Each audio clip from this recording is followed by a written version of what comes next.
Olá, sejam todos muito bem-vindos para mais uma aula, espero que estejam todos muito bem. Eu sou a professora Risonilde Araújo e é sempre um prazer estar novamente com vocês. Então vamos para a aula de número 29, vamos conhecer o objeto de conhecimento desta aula, que é reconstrução das condições de produção e circulação e adequação do texto à construção composicional e ao estilo do gênero, lei, código, estatuto, regimento, etc. Detalhamento, textos normativos e legais e suas finalidades, elementos constitutivos, hierarquização de seus itens, subitens e suas partes, textos normativos e legais e suas marcas linguísticas e efeito de sentido. Então, vamos à nossa aula.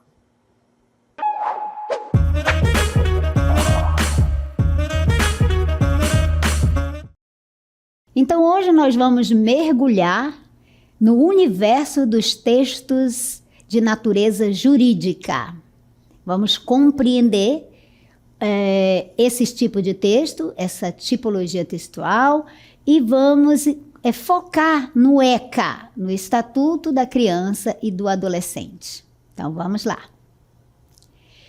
Então, em primeiro lugar, vamos entender quais são essas condições de produção e de circulação desse gênero textual, dos textos de natureza jurídica. Então, o que eles são, né?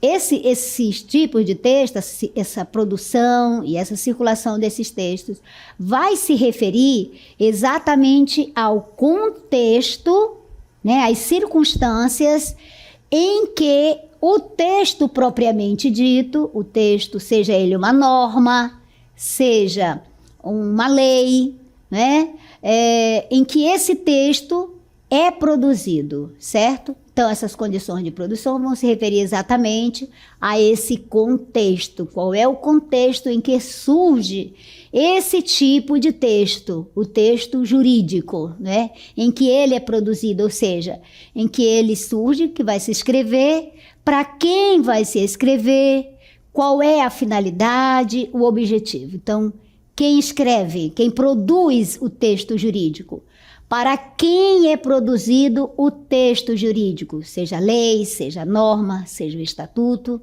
e qual então será a finalidade, o objetivo desse tipo. E como esses textos circulam, ou seja, onde eu posso encontrar, onde é divulgado e como é recebido, qual é a recepção que esse tipo de texto tem, né? Então, são essas as características, então, das condições de produção e de circulação dos textos jurídicos, e é isso que nós precisamos entender, como eles são produzidos, divulgados e recebidos. Um exemplo disso, vamos ver então, e aí nós temos, por exemplo, uma lei.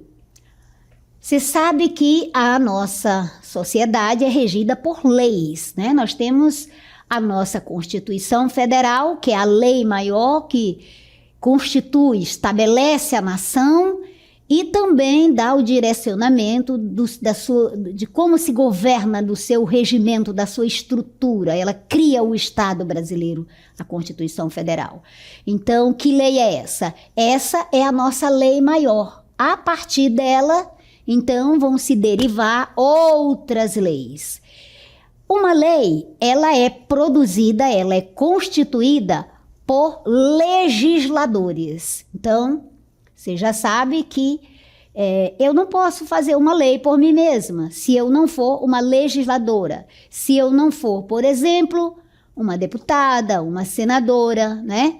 Então, a lei é produzida pelos legisladores, porque eles que são, de fato, aqueles que têm a atribuição legal, foram eleitos para constituir, para criar as leis que são, né, todas elas são amparadas lá na Constituição, elas não podem diferir da Constituição, elas têm que estar lá sobre o grande guarda-chuva da Constituição Federal. Porque se fizer fora da Constituição, né, é uma lei inconstitucional. E as leis têm que ser constitucional para que elas tenham vigência e valor.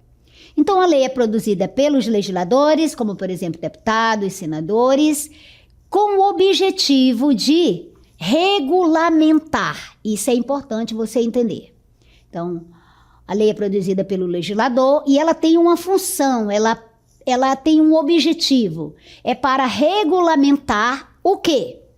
As ações, os comportamentos, as atitudes na sociedade, as atitudes dos indivíduos, né, na sociedade e da sociedade como um todo. Então, você já sabe que toda a sociedade é regida, é governada por leis, para que tenha ordem, para que possamos conviver em sociedade, é necessário nós sermos cidadãos que obedecem, que são regidos pelas leis, certo? E também ela vai circular, essa lei, quando é criada, construída pelos legisladores e depois aprovadas e sancionada, tem todo um percurso para isso, tem todo, né, um procedimento. Essa lei vai circular no Diário Oficial, ou seja, ela vai aparecer no Diário Oficial, ela vai aparecer nos sites governamentais e também nos meios de comunicação, né? A forma, então, que ela vai circular, sua condição de produção e de circulação, né? Quando ela aparecer no Diário Oficial, então ela já vai entrar em vigor. Muito bem, espero então que você tenha entendido esse aspecto, né, do texto jurídico, como por exemplo a lei, como é o seu contexto de produção e de circulação. Agora então, vamos entender a construção composicional desse gênero, certo? Trata-se de quê? Dessa estrutura típica do gênero, ou seja, como o texto jurídico é organizado. Então, a estrutura composicional do texto jurídico é essa estrutura, essa organização que o texto recebe. O texto jurídico é um texto que ele é organizado, hierarquizado, ele tem toda uma composição, uma estrutura que o organiza para que ele seja compreendido, para que ele seja interpretado e aplicado. Ele precisa ter uma estrutura e ela é típica do gênero jurídico. Tá? Não é uma estrutura, por exemplo, do tipo para literatura ou para outra por exemplo, um gênero textual de receita ou de um romance. Não, tem uma estrutura que é específica desse gênero, é como esse gênero é organizado. Por exemplo, leis e códigos, né? As leis que constam, né, da nossa legislação brasileira e os códigos, Código Civil, Código Penal brasileiro, essas leis e esses códigos, geralmente têm uma estrutura e é necessário ter essa estrutura formal. Como é que consta? Como é que é essa estrutura formal? Ela é constituída como? Como é que ela está organizada, articulada? Ela está disposta com artigos, a lei tem que ter primeiro os artigos com os seus títulos, né? Os parágrafos, os incisos, e todos eles são organizados, os artigos, os parágrafos e os incisos, eles são de tal forma estruturados, organizados, que permite uma composição clara e hierárquica para facilitar a leitura, a compreensão e a aplicação dessa lei, desse código. Então, a lei e os códigos, as leis e os códigos, eles têm essa estrutura definida, né? Essa estrutura que é formal, é típica desse gênero jurídico, o gênero textual jurídico, que tem artigos, que tem parágrafos e que tem incisos. Então, é essa estrutura que você vai encontrar num texto de natureza jurídica, seja uma lei federal, uma lei estadual, seja um estatuto, como é o Estatuto da Criança e do Adolescente, ou sejam os nossos códigos, né? Código Civil, Código Penal. Então, eles têm essa estrutura formal, como artigos, com os seus títulos, temos os parágrafos, temos os incisos, e tudo isso está muito bem ordenado para facilitar a leitura, a compreensão e a aplicação da lei. Isso ficou claro para vocês? Ficou? Tenho certeza que sim. Mas vamos prosseguir para você compreender ainda mais sobre os textos jurídicos. Vamos ver então o estilo do gênero. Então, o estilo, né? O que é o estilo desse gênero jurídico? É a linguagem e o tom utilizado no texto que vai variar conforme o gênero, né? Se é a lei, se é o código, se é o estatuto. Então, a linguagem aí que vai ser utilizada, o tipo de linguagem, né? Que é a linguagem jurídica e também o tom que vai estar lá no texto, utilizado no texto, eles vão variar conforme esse gênero, né? Os textos de natureza jurídica, o gênero aí nós temos lei, temos decretos, temos os estatutos, temos os códigos. Exemplo disso, os textos normativos, né? Que vão utilizar a linguagem formal, que tem a linguagem formal, tem como característica ser impessoal, né? Escrita na terceira pessoa, linguagem precisa, evitando ambiguidades. Se a linguagem é precisa, indica que ela vai ter um sentido, um único sentido, vai permitir só um sentido, ok? Agora, minha pergunta para vocês é a seguinte: vocês já leram algum texto normativo? Você, estudante, você que está nos assistindo, você já leu algum texto normativo? Você já leu, por exemplo, o Estatuto Escolar ou uma lei? Estatuto da sua escola lá? Você já teve a curiosidade de conhecer? Ainda não? Você, adolescente, você já leu o ECA, que é o Estatuto da Criança e do Adolescente? Se já leu, ótimo. Mas se não, vamos começar? Vamos ver aqui, então, o Estatuto da Criança e do Adolescente. Olha, eu tenho aqui, então, esse aqui é um texto federal. Esses textos, os textos normativos, né? O Estatuto é uma lei federal, é um estatuto que tem essa abrangência. Ele atinge todo o território nacional, ou seja, é válido em todo o Brasil. Quando ele foi escrito, quando ele foi publicado? Ele foi publicado ainda nos anos 90, né? Foi publicado no dia 13 de julho de 1990, pela lei, e é a lei número 8.069, certo? Então, o Estatuto da Criança e do Adolescente é uma lei federal. Essa é a primeira noção que você tem que ter, né? E é uma lei que traz uns princípios, né, fundamentado em princípio de proteção integral à criança e ao adolescente. Aí você precisa entender o que a lei chama de criança, o que a lei chama de adolescente, né? E também um outro princípio em que esse estatuto é baseado é exatamente a prioridade. Esse estatuto, ele tem prioridade sobre outras leis.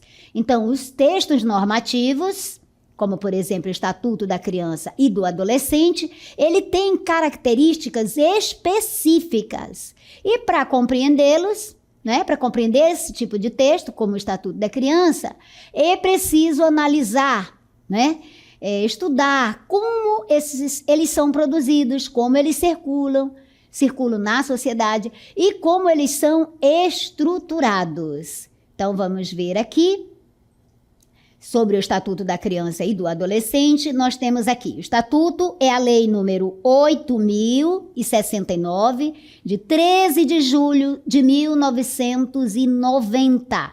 Veja que já temos algum tempo.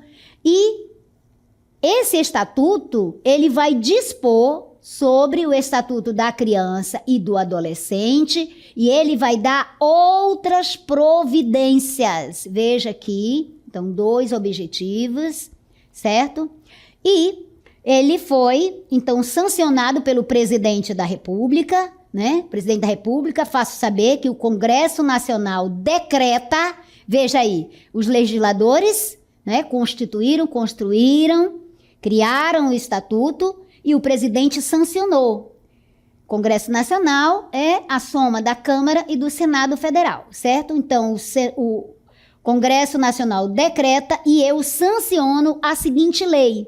E veja aqui a estrutura, então, do texto jurídico. Começa com um título. Título 1. O título 1 trata de quê? Vai tratar das disposições preliminares. E aí você já observa a organização estrutural de um texto de natureza jurídica, né? No nosso caso aqui, o estatuto. Ele traz o título, certo? Ele traz o título, ele traz, e o título é das disposições preliminares, certo? E aquela Constituição que eu falei, ó, artigo. E já tem o artigo 1º. O artigo 1º diz o quê?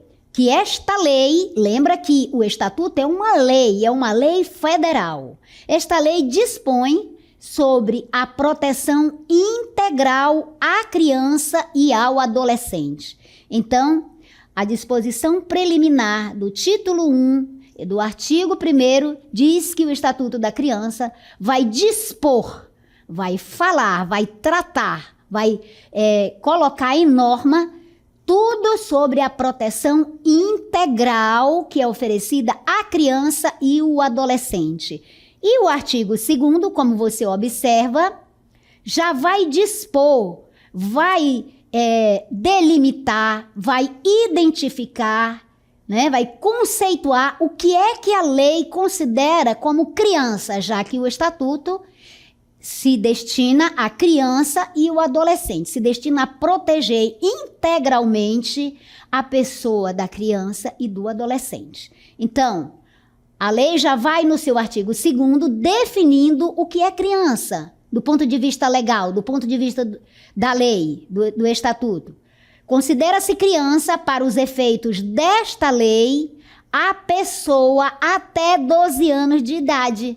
Então, querido aluno, se você tem até 12 anos de idade, o Estatuto da Criança e do Adolescente diz que você é criança e que você está aqui, né? Nesta lei, você está com a cobertura integral da lei, mas 12 anos incompletos. Lembra? Ainda depois de 12 anos, né? Completei 12 anos. Já estou sendo, já comecei a entrar na adolescência. Então, 12 anos incompleto, você é criança. E o que é que a lei define como adolescente?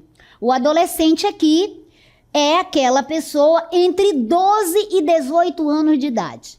Você tem até 18 anos, você tem entre 12 e 18 anos de idade. Então, perante a lei, ela te definiu como adolescente. E você está debaixo, sob a cobertura do ECA, do Estatuto da Criança e do Adolescente, que vai trazer uma proteção integral para você.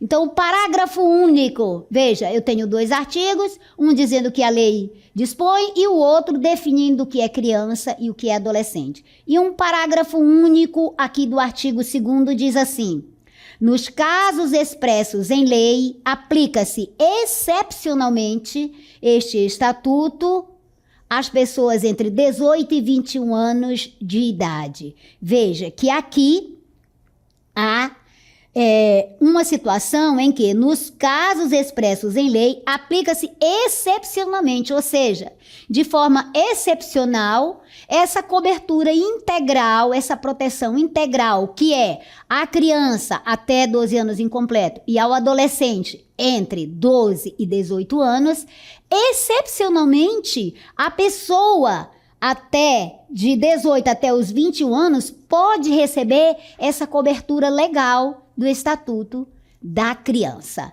Então, aqui nós temos, e aí vou ler apenas o artigo 3º e seu parágrafo único. E talvez seja importante também as famílias, né, você ter acesso a essa leitura completa, o Estatuto completo, para você entender direitinho os seus direitos, né, aquilo que você tem direito. Então vamos lá, artigo 3º. A criança e o adolescente gozam de todos os direitos fundamentais. Você sabe quais são os direitos fundamentais, não sabe? Direito à vida, à segurança, à moradia, etc. A educação, a justiça. Então, a criança e o adolescente gozam de todos os direitos fundamentais inerentes à pessoa humana, sem prejuízo da proteção integral de que trata esta lei, assegurando-lhes, por lei ou por outros meios, por outras normativas, todas as oportunidades e facilidades, a fim de lhes facultar o desenvolvimento físico, mental, moral, espiritual e social em condições de liberdade e de dignidade. Olha, gente, que vocês têm direito, né? E você, como estudante, precisa conhecer isso aqui até para reivindicar. Muito bem. Então, vamos... acho que aqui está suficiente, né, para você entender do que trata o ECA. Sugiro a você que faça a leitura, professores, pessoas interessadas em conhecer, as famílias deveriam ler integralmente o ECA para conhecer todos esses direitos. Muito bem. Agora, vamos então aprender mais sobre um outro texto também de natureza jurídica. Vamos conhecer o regimento escolar, aí da sua escola. O que é o regimento escolar? O regimento escolar é um instrumento fundamental para a organização pedagógica e administrativa de uma instituição escolar. Então, a escola, certo? Ela possui um documento chamado regimento escolar, e esse instrumento, esse regimento, é um documento fundamental para que se organize as ações pedagógicas e administrativas da escola. A escola, então, tem esse documento que orienta, que administra a escola, né, no sentido pedagógico e administrativo. E esse é um documento que vai expressar, que vai conter um conjunto de normas e regras para regulamentar todas as atividades desenvolvidas por cada segmento da comunidade escolar. Então, os administrativos, né, a direção, os educandos, em todas, né?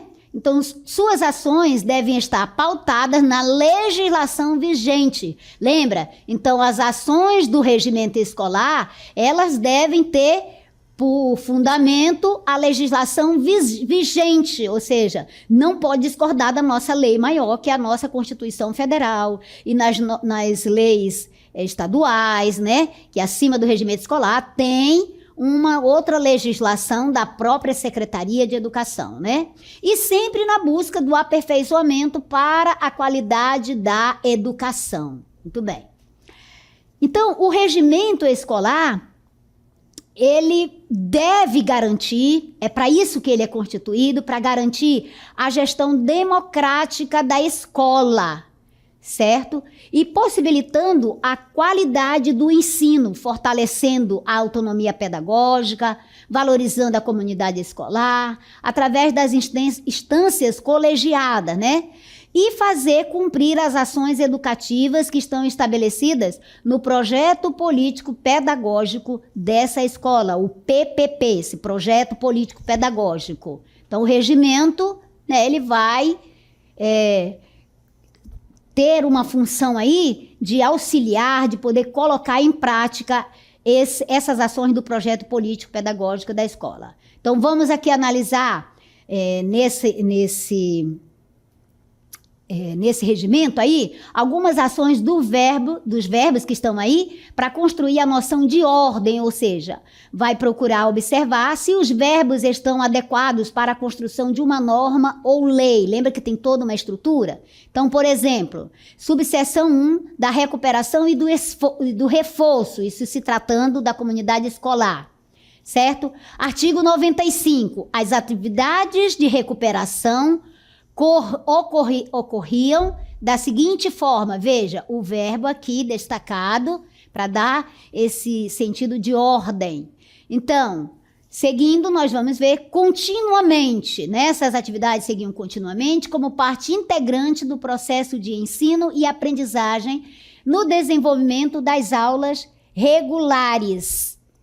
Paralelamente, veja, as atividades corriam, mas paralelo, ou seja, ao mesmo tempo, durante os trimestres, sobre a forma de projeto de reforço e recuperação da aprendizagem. Muito bem.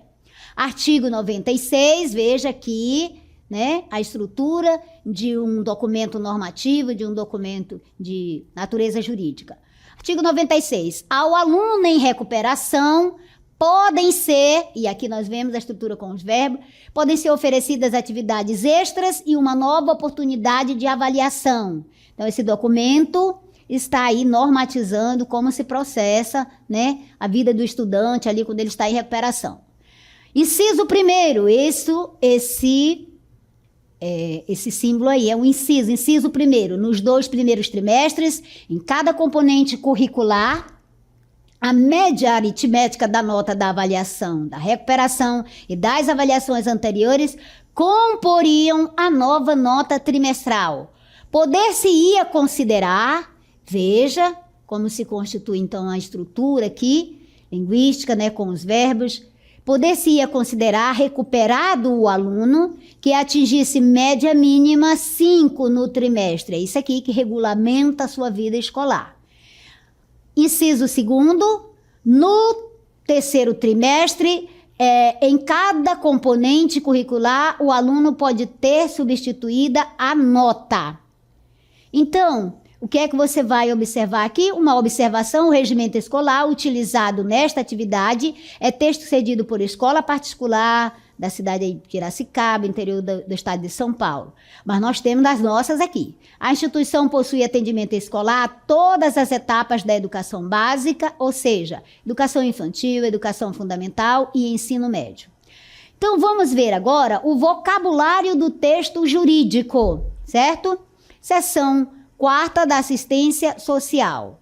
Artigo 203. A assistência social será prestada a quem dela necessitar, independentemente de contribuição à Seguridade Social e tem por objetivos a proteção à família, à maternidade, à infância, à adolescência e à velhice, o amparo às crianças e adolescentes carentes, a promoção da integração ao mercado de trabalho, a habilitação e reabilitação das pessoas portadoras de deficiência, a promoção de sua integração à vida comunitária. E seguindo, a garantia de um salário mínimo de benefício mensal à pessoa portadora de deficiência, ao idoso que comprovem não possuir meios de prover a própria manutenção ou tê-la provida por sua família, conforme dispuser a lei. Artigo 204. As sanções governamentais na área da assistência social. Aqui você observa que nós estamos vendo um texto jurídico na área da assistência social, né? Está bem claro. Então, as sanções governamentais na área da assistência social serão realizadas com recursos do orçamento da Seguridade Social, previsto no artigo 195, além de outras fontes e organizadas com base nas seguintes diretrizes: descentralização política administrativa, cabendo a coordenação às normas gerais, à esfera federal e a coordenação e execução dos respectivos programas das esferas estadual e municipal, bem como a entidades beneficentes e de assistência social. e a participação da população por meio de organizações representativas na formulação das políticas e no controle das ações em todos os níveis. Vimos aqui, então, um estudo sobre o gênero, né, dos textos jurídicos. Espero que você tenha gostado, mas, sobretudo, você tenha aprendido algo. Até a próxima!